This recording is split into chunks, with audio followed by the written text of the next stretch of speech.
Hello बच्चों। चलिए अब हम लेक्चर 2 की शुरुआत करते हैं, जिसमें हमारा सबसे पहला टॉपिक रहेगा यूनिट्स ऑफ फिजिकल क्वांटिटी।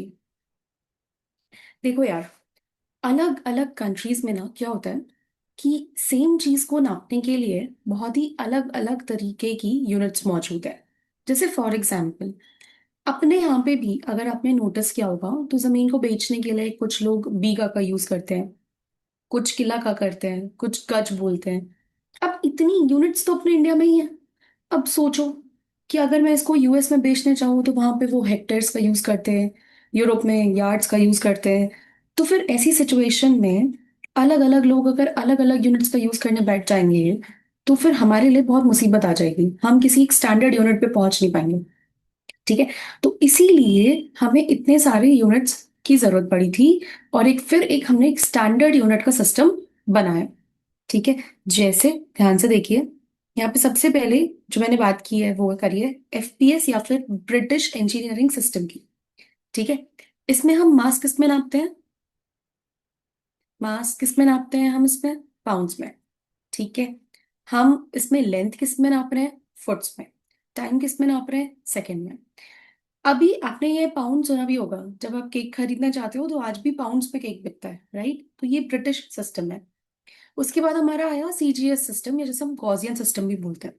इसमें हम लेंथ नाप रहे हैं सेंटीमीटर में, मास नाप रहे हैं ग्राम में, टाइम नाप रहे हैं सेकंड्स में। फिर आया एमकेएस सिस्टम, जहां पे हमने लेंथ नापी मीटर में, मास नापा केजी में और टाइम नापा सेकंड्स में। फाइनली इतने सारे सिस्टम्स के बाद जाके एक कॉन्फ्रेंस हुई और उसी में हमने इस एमकेएस सिस्टम को थोड़ा मॉडिफाई करके इंटरनेशनल सिस्टम डिक्लेयर कर दिया। इंटरनेशनल सिस्टम में हमारे पास क्या है तो ध्यान से देखिए, 7 बेस यूनिट्स हैं हमारे पास, जिसमें लेंथ की यूनिट क्या है? मीटर। सिंबल क्या है? एम। ऐसे ही मास की यूनिट क्या है? किलोग्राम। और सिंबल क्या है? केजी। टाइम की यूनिट क्या है? सेकंड। सिंबल क्या है? सेकंड्स। एस। टेम्परेचर की यूनिट क्या है हमारे पास? Kelvin. Symbol what is the symbol? Capital K. Electric current की यूनिट क्या है? एम्पियर। सिंबल क्या है? Capital A. ठीक है, लुमिनस इंटेंसिटी, ये आपने पहली बार सुनी होगी, बाकी ऊपर के पांचों आपने बहुत बार सुने होंगे, राइट? अभी बताती हूँ लुमिनस इंटेंसिटी क्या होता है। तो लुमिनस इंटेंसिटी की यूनिट क्या है? कैंडेला। सिंबल क्या है? सीडी। ऐसी अमाउंट ऑफ सब्सटेंस, मोल, जिसका सिंबल क्या है? एमओएल। ये मोल कॉन्सेप्ट तो हम पढ़ने भी वाले हैं, ठीक है, इसको तो बहुत डिटेल में हम लोग पढ़ने वाले हैं, राइट? तो अब देखते हैं हम कि ये क्या है। देखो यार, ये जो 7 यूनिट्स है ना, हम इनको बोलते हैं फंडामेंटल यूनिट्स। इन्हीं से बाकी सारी यूनिट्स हमने डिराइव की हुई हैं। जैसे डिराइव्ड यूनिट्स में हमारी पहली कौन सी है? देखो, जैसे स्पीड। स्पीड क्या होता है? Distance upon time. तो डिस्टेंस की यूनिट हो गई मीटर, टाइम की यूनिट हो गई सेकंड। तो मीटर पर सेकंड। ऐसे ही अगर मैं यहाँ पे लिख दूं एक्सेलरेशन, है ना, तो एक्सेलरेशन क्या है यार? वेलोसिटी अपॉन टाइम या स्पीड अपॉन टाइम। स्पीड खुद एक डिराइव्ड यूनिट है, जिसकी यूनिट क्या थी? मीटर पर सेकंड। टाइम क्या है? सेकंड। तो यूनिट क्या बनी इसकी? मीटर पर सेकंड स्क्वायर। ये भी क्या है? Derived unit. तो ये सारी के सारे यूनिट्स क्या है हमारे पास? डिराइव्ड यूनिट्स हैं। जैसे फोर्स। फोर्स क्या होता है? Mass into acceleration. एक्सेलरेशन क्या थी? Derived unit. मास की यूनिट क्या है? केजी। तो केजी मीटर पर सेकंड स्क्वायर फोर्स की यूनिट हो गई, जिसी को आपने बाद में नाम क्या दिया? Newton, in the honour of उनके साइंटिस्ट के नेम के ऊपर। ठीक है, अब आते हैं सप्लीमेंट्री यूनिट्स। तो हमारे पास यहाँ पे एंगल्स को दो तरीके से देखो मेजर करते हैं। ये देखो, ये 2D, 2D में एंगल है, मतलब 2 डायमेंशन में एंगल है। यहाँ पे ये एंगल आपका थीटा है, राइट? ये हमारा 2D का एंगल है। लेकिन अगर मैं आप बर्थडे पे कैप पहनते हैं ना, कैप, उस कैप में ये वाला जो एंगल होता है, ये एपिक्स, जो कैप का एपिक्स होता है उस पे जो एंगल होता है उसको हम कहते हैं सॉलिड एंगल। ठीक है, ये जो सॉलिड एंगल है, ये कितनी रेस छोड़ रहा है, मोनोक्रोमैटिक रेडिएशन कितनी छोड़ रहा है पर सेकंड, जब हम उसको नापने बैठते हैं तो हम उसको बोलते हैं लुमिनस इंटेंसिटी, जो आपने ऊपर देखा था। ठीक है, तो लुमिनस इंटेंसिटी इस सॉलिड एंगल से रिलेटेड है। हालांकि केमिस्ट्री में इसका कोई यूज नहीं है, हम इसे कहीं पे भी पढ़ने नहीं वाले। ठीक है, अब एक चीज मैंने यहाँ पे नोट की है कि रेडियन हम इस एंगल के लिए यूज करते हैं, 2D के लिए मेजर करने के लिए इस एंगल को हम रेडियन यूज कर रहे हैं। और सॉलिड एंगल्स के लिए हम कौन सी यूनिट यूज करें? स्टेरेडियन। ठीक है। हालांकि मैं आपको फिर बोल रही हूँ, सॉलिड एंगल का हमारे केमिस्ट्री में कोई लेना देना नहीं है। ठीक है। चलिए आगे बढ़ते हैं। अब ये कुछ प्रिफिक्सेस हैं जिन्हें हमें पता होना चाहिए। कैसे हैं देखो, जैसे हम योक्टो के लिए क्या यूज कर रहे हैं? 10⁻24। ऐसे जेप्टो के लिए 10⁻21। एटो के लिए 10⁻18। फेम्टो के लिए 10⁻15। तो बेटा ये बहुत सारे प्रिफिक्सेस हैं, आप देख सकते हैं। राइट। इसमें से सबसे इंपॉर्टेंट कौन सा है, पहले मैं आपको ये बता देती हूँ।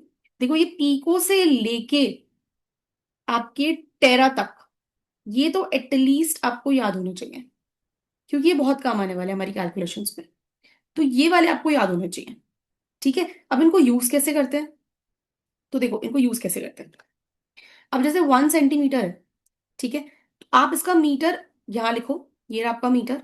सेंटी के लिए कौन सा प्रीफिक्स था? देखो देखो यहाँ पे, सेंटी के लिए कौन सा प्रीफिक्स था? 10⁻²। तो मैंने यहाँ 10⁻². लिख दिया। आपको समझ में मैंने क्या किया? 1 सेंटीमीटर था, तो मैंने मीटर तो एज इट इज लिख दिया, और सेंटी का जो प्रीफिक्स है 10⁻², वो यहां लिख दिया। ठीक है। ऐसे ही 1 mm, मिलीमीटर जिसे कहते हैं, तो मैंने मीटर एज इट इज यहां लिख दिया। एम जो है, एम कहाँ है यहाँ पे देखो, मिली कहाँ है देखो, ये रहा 10⁻³ तो 10⁻³ यहां लिख दिया। ठीक है। जैसे 1 kg को ग्राम में कन्वर्ट करना है, तो देखो ग्राम एज इट इज लिख दिया। के मीन्स किलो, देखो आप ऊपर यहाँ पे, किलो क्या है? 10⁻³ तो मैंने 10⁻³ यहां लिख दिया। ठीक है। ऐसे ही 1 माइक्रोलीटर है ना, ये लीटर एज इट इज लिख दिया। ये देखो माइक्रो कहाँ मिलेगा आपको, देखो यहाँ पे ध्यान से, ये देखो ये रहा माइक्रो आपका। ठीक है। माइक्रो क्या है? 10⁻⁻6, तो ये 10⁻⁻6 यहां लिख दिया। ऐसे ही 1 नैनो सेकेंड्स, तो एस, सेकेंड का एस एज इट इज लिख दिया। ये जो नैनो है, ये देखो कहाँ मिलेगा आपको, अगेन ऊपर देखो इस टेबल में। नैनो क्या है? 10⁻⁹ तो ये रहा 10⁻⁹ यहां लिख दी। ठीक है। चलिए आगे बढ़ते हैं। इसके अलावा इस टेबल में जो नहीं है यार, वो भी एक इंपॉर्टेंट यूनिट है जो हम प्रीफिक्स यूज करते हैं, एंगस्ट्रॉम। इसका सिंबल होता है ए के ऊपर ये गोला छोटा सा। ठीक है। ये हमारी ऐसा यूनिट नहीं है, बट ये काफी बार यूज होती है। इसका मतलब क्या है? एक एंगस्ट्रॉम का मतलब क्या है? 10⁻⁻10 मीटर। ये आपको याद रखना है, ये बहुत बहुत बहुत बहुत इंपॉर्टेंट है। ठीक है। क्योंकि ये बहुत बार स्ट्रक्चर ऑफ एटम में और बहुत सारी अलग अलग जगह पे ये कन्वर्जन्स में यूज होते हैं। ठीक है। चलिए आगे बढ़ते हैं। नेक्स्ट टॉपिक क्या है हमारा? Mass and weight. यार केमिस्ट्री में तो हम मास और वेट को इंटरचेंजेबली यूज करते हैं, लेकिन फिजिक्स में ऐसा नहीं होता। लेट मी टेल यू क्या डिफरेंस है इनमें। मास का मतलब होता है कि किसी भी मैटर में कितना कंटेंट है। जैसे फॉर एग्जाम्पल, अगर मेरी ये पेंसिल है, मैं इसको नापने जाऊं, ठीक है, मैं तराजू पे रख दूं, तो उसमें कितना वेट आएगा वो डिपेंड करता है पेंसिल मोटी है पतली है क्या है। तो ये तो हो गया इसका मास, मतलब इसमें कितना कंटेंट होगा, उससे मुझे उसका मास पता चल जाएगा केजीज में। लेकिन इस पेंसिल को जितना भी इसका मास है, उसको ग्रेविटी कितने फोर्स के साथ अपनी तरफ खींच रही है, कितने फोर्स के साथ अपनी तरफ खींच रही है, वो क्या हो गया? उसका वेट हो गया। वो क्या हो गया? उसका वेट हो गया। मास जो है वो सेम रहता है, ठीक है, उसकी ऐसा यूनिट क्या होगी? केजी। वेट जो है, क्योंकि वेट क्या एक तरीके का फोर्स है, फोर्स की आपका फॉर्मूला क्या होता है? Mass into acceleration due to gravity, है ना। क्लास 9 10 में पढ़ा होगा आपने, F is equals to M G. तो अभी जो जी की वैल्यू है ना, ये अलग अलग जगह पे अलग अलग होती है। ठीक है। जैसे फॉर एग्जाम्पल अर्थ पे भी इक्वेटर पे अलग जी होता है, और पोल्स पे अलग जी होता है। तो यार अगर जी की वैल्यू बदलेगी तो वेट की वैल्यू भी बदलेगी। तो मैंने इसलिए यहाँ पे लिखा हुआ है कि वेट जो है वो एक प्लेस से दूसरे प्लेस पे बदलता है। जैसे आपने एक चीज पढ़ी होगी साइंस की एनसीईआरटी में क्लास 9 10 में, कि मून पे जाती है आपका वेट 1/6 हो जाता है, क्योंकि वहां पे मून की ग्रेविटी क्या है? कम है। ठीक है। तो वेट चेंज हो जाता है बट मास चेंज नहीं होता, क्योंकि वेट एक तरीके का फोर्स है। तो उसकी यूनिट क्या हो गई? न्यूटन हो गई। क्या हो गई? न्यूटन हो गई। ठीक है। चलिए नेक्स्ट क्या है? वॉल्यूम। वॉल्यूम क्या होता है? What is volume? भाई कितना जगह आपने ऑक्यूपाई की है, राइट। कितनी आपने जगह आपके सामान ने ऑक्यूपाई की हुई है। इसकी यूनिट्स क्या होंगी? Length cube.